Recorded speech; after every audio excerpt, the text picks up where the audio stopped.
আল্লাহর রাসূল মানুষ, এটা কোরআনই আছে।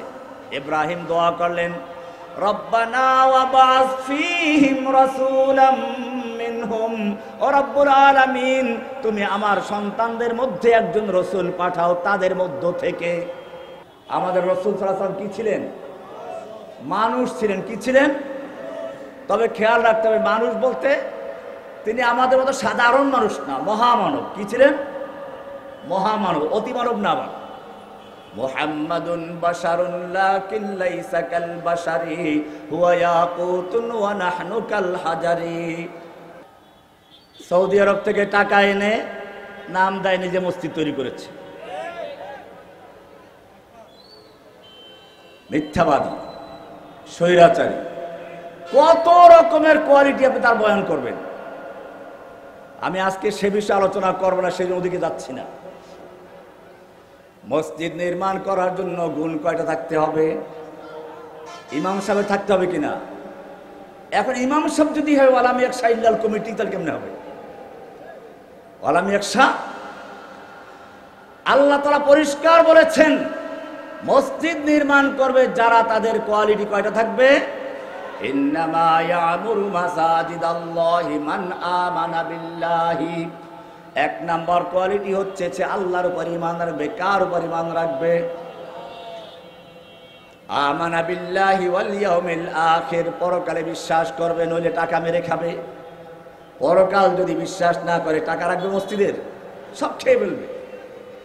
এই জন্য বলা হলো আকামাস সালাতা, আল্লাহকে ভয় করে সে সালাত কায়েম করে। ওয়ালাম ইয়াখশা ইল্লাল্লাহ, এরপরে বলা হচ্ছে আল্লাহ ছাড়া অন্য কাউকে ভয় করে না। ভয় করতে হবে কাকে? ভয় করব কাকে? আমাদের জীবন মরণের মালিককে। কুল ইন্না সালাতি ওয়া নুসুকি ওয়া মাহইয়ায়া ওয়া মামাতি লিল্লাহি রাব্বিল আলামিন। আল্লাহ তাআলা বলছেন, বলো ইন্না সালাতি ওয়া নুসুকি, আমার সালাত, আমার কুরবানি, আমার জীবন, আমার মৃত্যু, মাহইয়ায়া ওয়া মামাতি, আমার জীবন, আমার মরণ সব কার জন্য? লিল্লাহি রাব্বিল আলামিন, এক আল্লাহর জন্য। সুতরাং ভয় করতে হবে কাকে? মর্দে মোমিন বাতিল সে হরগিজ खौफ खा सकता नहीं, सर कटा सकता है लेकिन सर झुका, गम नहीं है डर नहीं है जब खुदा। ইব্রাহিম আলাইহিস সালাতু ওয়াস সালাম খানায়ে কাবা নির্মাণ করে তিনটা দোয়া করলেন।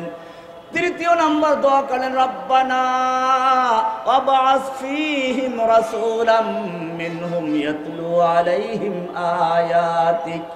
ও রব্বুল আলামিন, আমি তোমার জন্য মসজিদ তৈরি করেছি, মাদ্রাসা তৈরি করেছি, কিন্তু ইমাম যদি ভালো না হয় তাহলে কেমনে চলবে? তোমার কোরআনকে শোনাবে, তোমার বাণীকে শোনাবে। ওয়াবআস ফীহিম রাসূলান, তুমি একজন রাসূল পাঠাও, ফীহিম আমার সন্তানদের মধ্য থেকে। কাদের মধ্য থেকে? নাকি ফেরেশতা, নাকি জিন? আমাদের রাসূল সাল্লাল্লাহু আলাইহি ওয়াসাল্লাম কি ছিলেন? মানুষ ছিলেন। কি ছিলেন? তবে খেয়াল রাখতে হবে, মানুষ বলতে তিনি আমাদের মতো সাধারণ মানুষ না, মহামানব। কি ছিলেন? মহামানব, অতিমানব না। আবার মুহাম্মাদুন বাশারুন লাকিন লাইসা কাল বাশারি হুয়া ইয়াকুতুন ওয়া নাহনু কাল হাজারি। রাস্তায় পাথর পাওয়া যায়, পাথর ঢালাই রাস্তা আছে না, এই পাথরও পাথর। আর বাইতুল মুকাররমের স্বর্ণের দোকানে পাথর পাওয়া যায়, দুই পাথর কি এক? আল্লাহর রাসূল মানুষ, এটা কোরআনই আছে।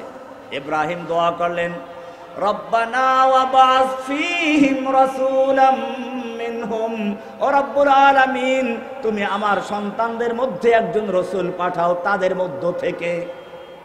তাদের মধ্য থেকে, কারণ রাসূল যদি মানুষ না হয়ে জিন হয়, জিনে খাবে না, ফেরেশতা হলে সে খাবে না, সে পেশাব পায়খানা করবে না, সন্তান জন্ম দিবে না। এইগুলো শিখবে কার থেকে? আমার এমন একজন রাসূল পাঠাও যে রাসূল আমার সন্তানদেরকে পেশাব পায়খানা করা থেকে শুরু করে রাষ্ট্র পরিচালনা পর্যন্ত, পাকের ঘর থেকে বঙ্গভবন পর্যন্ত চালানোর সব কিছু শিক্ষা দিতে পারে এমন রাসূল পাঠাও। ওয়াবাস ফীহিম রাসূলাম মিনহুম ইয়াতলু আলাইহিম আয়াতিক, যিনি তোমার কিতাবের আয়াত তেলাওয়াত করে করে তোমার কাবাকে তোমার এই মাদ্রাসাকে, তোমার এই খানায় কাবাকে আবাদ করবেন। ইয়াতলু আলাইহিম আয়াতিক, বুঝা গেল কোরআনের তেলাওয়াতের মধ্যেও সওয়াব আছে, ঠিক কি না? রাসূল সাল্লাল্লাহু আলাইহি সাল্লামের যে কয়টা বড় দায়িত্ব, তার মধ্যে একটা হচ্ছে কোরআন তেলাওয়াত করা, এটা স্বতন্ত্র দায়িত্ব। এরপরে বলা হচ্ছে ওয়ায়ুআল্লিমুহুমুল কিতাবা ওয়াল হিকমা, কিতাব ও হিকমতের তালিম দিবেন। বোঝা গেল তালিম দেওয়ারও প্রয়োজন আছে। এখন একদল বের হয়েছে আহলে কোরআন। কি বের হয়েছে? আহলে কোরআন। এরা কোরআন মানার দাবি করে, হাদিস মানে না। কথা সুন্দর বলে যে কোরআনে সব কিছু আছে, হাদিসের কি প্রয়োজন? কোরআনে সবই আছে, তাহলে রাসূলের প্রয়োজন ছিল কি? ওনাদের বক্তব্য হচ্ছে রাসূল হচ্ছেন পিওন। নাউযুবিল্লাহ বলেন, আলিয়াযুবিল্লাহ, আল্লাহ হেফাজত আমাদেরকে। কোরআনে কিছু আয়াত পেশ করে, রব্বা ইয়া আইয়ুহার রাসূল বাল্লিগ মা উনজিলা ইলাইকা মির রাব্বিক, হে রাসূল আপনার রবের পক্ষ থেকে আপনার প্রতি যা নাজিল করা হয়েছে তা তাবলীগ করে দিন, পৌঁছিয়ে দিন। তাহলে রাসূলের দায়িত্ব হচ্ছে পৌঁছিয়ে দেওয়া, যেটা পিওনের কাজ। সুতরাং তাকে কেন আনুগত্য করবে? এটা হলো ওদের যুক্তি। কিন্তু রাসূল কি খালি পিওন? ইব্রাহিম আলাইহিস সালাম সেই জন্য দোয়া করলেন ওয়ায়ুআল্লিমুহুমুল কিতাবা ওয়াল হিকমা, যিনি আমার সন্তানদেরকে কিতাব ও হিকমতের তালিম দিবে, ওয়ায়ুযাক্কিহিম, এবং কোরআনের আয়াত তেলাওয়াত করে করে তাদের অন্তরের থেকে যত রকমের ভ্রান্ত মতবাদ আছে, খাজা বাবা, গাজা বাবা, লেংটা বাবা, যত রকম দরগা দুর্গা আছে, সব কিছুকে উৎখাত করে শুধুমাত্র তোমাকে বসাবে এমন একজন রাসূল পাঠাও। কে দোয়া করলেন? ইব্রাহিম আলাইহিস সালাম। এবারে মঞ্চ তৈরি করলেন, সর্বশেষ বক্তার জন্য মঞ্চ তৈরি করে দোয়া করলেন। আল্লাহ রাব্বুল আলামিন উত্তর দিচ্ছেন সূরা জুমার 2 নম্বর আয়াত, হুয়াল্লাযী বাআসা ফিল উম্মিয়্যিনা রাসূলাম মিনহুম ইয়াতলু আলাইহিম আয়াতিক। আল্লাহ তাআলা বলছেন তিনি আল্লাহ, যিনি তার রাসূলকে প্রেরণ করেছেন, রাসূলাম মিনহুম বাআসা ফিল উম্মিয়্যিন, যিনি উম্মিয়িনদের মধ্যে রাসূল প্রেরণ করেছেন, ইব্রাহিমের সন্তানদের মধ্যে রাসূল প্রেরণ করেছেন। ইব্রাহিমের দোয়া ছিল, যার কাজ হচ্ছে কি? ইয়াতলু আলাইহিম আয়াতিক, যিনি আয়াত তেলাওয়াত করে শোনাবেন। এটা মিল আছে। ইব্রাহিমের দোয়া আল্লাহর দেওয়া মধ্যে দুইটা পার্থক্য আছে। ইব্রাহিম আলাইহিস সালাম দোয়া করেছিলেন ইয়াতলু আলাইহিম আয়াতিকা, এর পরেই কি বললেন? ওয়ায়ুআল্লিমুল কিতাব ওয়াল হিকমা। কিন্তু আল্লাহ তাআলা এটাকে শেষে নিয়ে গেছেন। শুরুতে নিয়ে আসলেন কি? ওয়ায়ুযাক্কিহিম, কোরআনের আয়াত তেলাওয়াত করে করে তাদের আত্মাকে শুদ্ধ করবেন। কি করবেন? এটা আমি উদাহরণ দিই ভাবে, একটা পুরাতন বিল্ডিং এ রং করলে মানুষ আগে কি করে? পুরাতন রংটা ঘষে মেজে ধুয়ে মুছে পরিষ্কার করে, ঠিক কিনা? ঠিক তারপরে নতুন রং করে, যাতে করে পুরাতন রংটা নতুন রংটাকে নষ্ট করতে না পারে। ঠিক তেমনি ভাবে আল্লাহ রাব্বুল আলামিন জানিয়ে দিলেন আমার রাসূল যে কাজটা করবেন, তিনি কোরআনের তেলাওয়াত করে প্রথমে মানুষের অন্তরের থেকে যত রকমের গায়রুল্লাহ আছে, খাজা বাবা, গাজা বাবা, লেংটা বাবা, দরবেশ বাবা, চটটালা, জটওয়ালা, গেসুদারা, জুলফেদারা, শিকলওয়ালা, যত রকমের ভণ্ড আছে, আল্লাহ ছাড়া যত রকমের গায়রুল্লাহ আছে, জনক হোক, শাসক হোক, সব কিছু উৎখাত করে ওয়ায়ুযাক্কিহিম, সব কিছুকে পরিষ্কার পরিচ্ছন্ন করে তারপরে নতুন রং করবেন।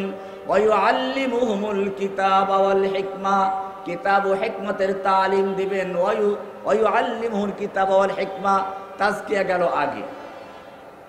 এটাই ছিল নবীদের দাওয়াত। লা ইলাহা ইল্লাল্লাহ আমরা পড়ি, সব নবীদের দাওয়াত ছিল লা ইলাহা ইল্লাল্লাহর দুইটা অংশ। কয়টা অংশ? খুব ভালো করে শুনবেন।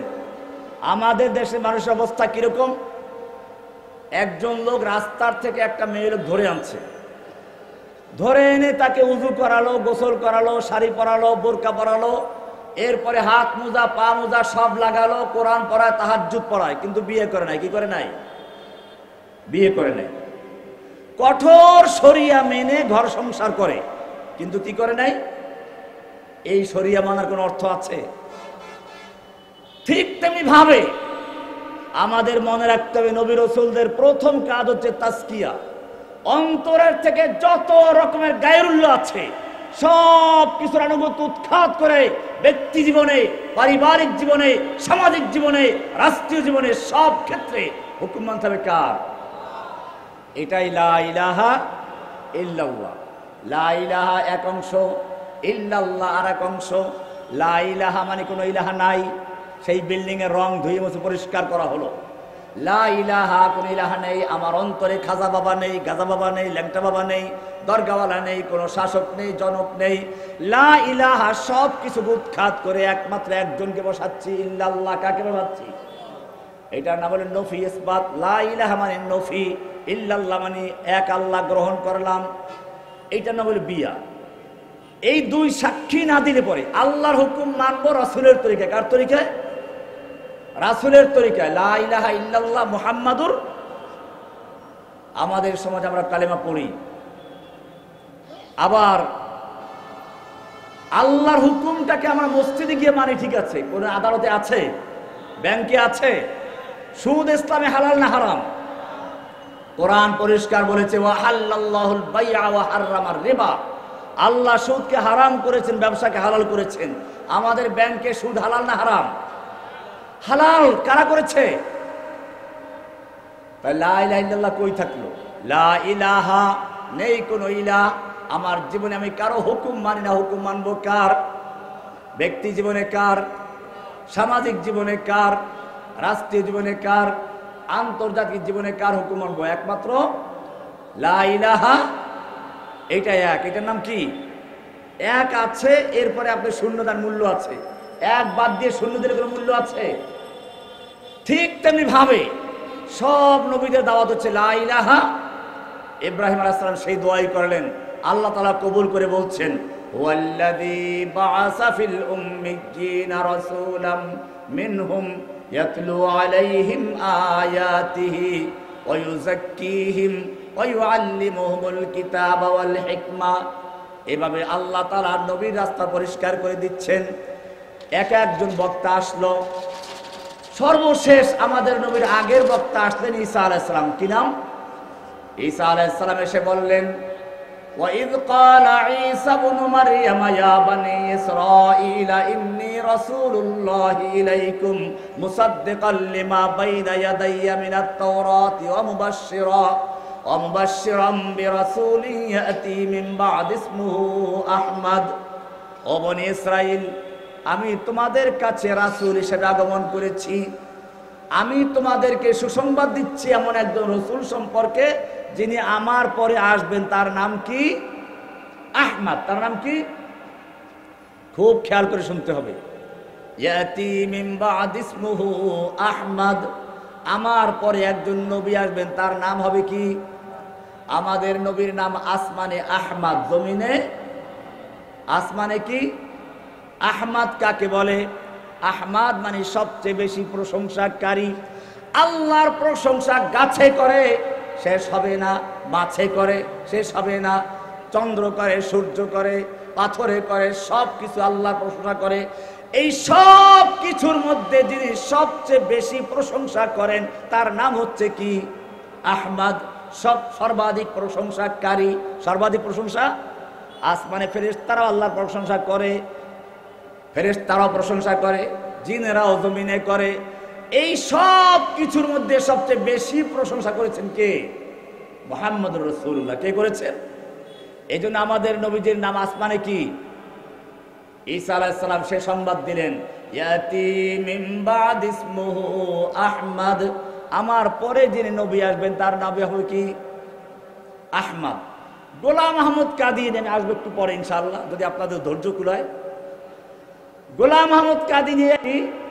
আহমদ। কিন্তু ও কি আহমদ ছিল? গোলাম আহমদ ছিল। ওর নাম ছিল গোলাম আহমদ কাদিয়ানী। এই জন্য ভারতবর্ষে একজন আলেম সানাউল্লাহ রহমাতুল্লাহ আলাই উনি বলেছিলেন বহাসের সময় যে আরে আল্লাহ তো বলেছেন আহমদ, তুই তো গোলাম আহমদ।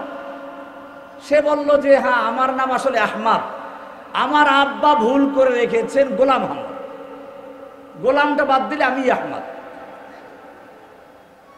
সানাউল্লাহ রহমতুল্লাহ আলাইহি বললেন যে ঠিক আছে, আমার নাম সানা আল্লাহ। সানাটা আমার আব্বা ভুল করেছেন, আমার নাম আসলে আল্লাহ। আমি আল্লাহ হয়ে বলছি, তোর মতো আহাম্মুককে আমি নবী করে পাঠাই নাই। আমরা ইনশাআল্লাহ পরে যদি সুযোগে আলোচনা করব। ইয়াতি মিন বাদ ইসমুহু আহমদ, আমার পরে একজন নবী আসবেন, তার নাম হবে কি? আহমদ। আমাদের নবীর আসমানের নাম কি? আহমদ। আহমদ মানে কি? সবচেয়ে বেশি প্রশংসাকারী, সবচেয়ে। এবারে জমিনে আমাদের নবীজির নাম হচ্ছে মুহাম্মদ। কি নাম? যারা বলেন মুহাম্মদ, কি নাম? কি সুন্দর। আহমদ লিখতে কয়টা অক্ষর? 4টা। কোন নুক্তা আছে? নুক্তা আছে? আহমদ নামের মধ্যে কোনো নুক্তা নেই, মুহাম্মাদের মধ্যেও কোনো নুক্তা নেই। আছে নাকি? আল্লাহ লিখতে কোনো নুক্তা আছে? আল্লাহ লিখতে যে কয়টা অক্ষর, একটার অক্ষরেও নুক্তা নাই। আল্লাহ রাব্বুল আলামিন জানিয়ে দিলেন, আমার নবীর নামের মধ্যে যেমন কোনো নুক্তা নাই, এমনি ভাবে নবীর চরিত্রের মধ্যেও কোনো কালো দাগের নাই, কোনো নুক্তা নাই। যেন সুবহানাল্লাহ। ইন্নাকা লাআলা খুলুকিন আযীম, হে নবী, আপনাকে আমি মহান চরিত্রের অধিকারী করে পাঠিয়েছি। সার্টিফাই করছেন কে? না দুনিয়ার কোন মেম্বার, চেয়ারম্যান?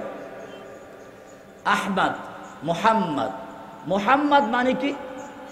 মুহাম্মদ মানে হচ্ছে সর্বাধিক প্রশংসিত। মুহাম্মদ মানে কি? তার মানে জমিনে যত মানুষ আগমন করেছে বা যত কিছু আগমন করেছে, তাদের মধ্যে যার প্রশংসা সবচেয়ে বেশি হয়েছে তিনি হচ্ছেন মুহাম্মদ। তিনি কি? মুহাম্মদ। কি সুন্দর নাম মুহাম্মদ। যারা বলেন মুহাম্মদ, বলতে গেলে ঠোঁট মিলে যায়। মুহাম্মদ বলতে গেলে ঠোঁট দুটো মিলে যায়। আল্লাহ রাব্বুল আলামিন জানিয়ে দিলেন, যেই নবীর নাম বলতে গিয়ে ঠোঁট মিলে যায়, সেই নবীর আদর্শ যদি কোনো সমাজ বাস্তবায়ন করে, কোনো দেশ বাস্তবায়ন করে, তাহলে সেই দেশের মানুষের অন্তরের সঙ্গে অন্তরে মিল হয়ে যায়।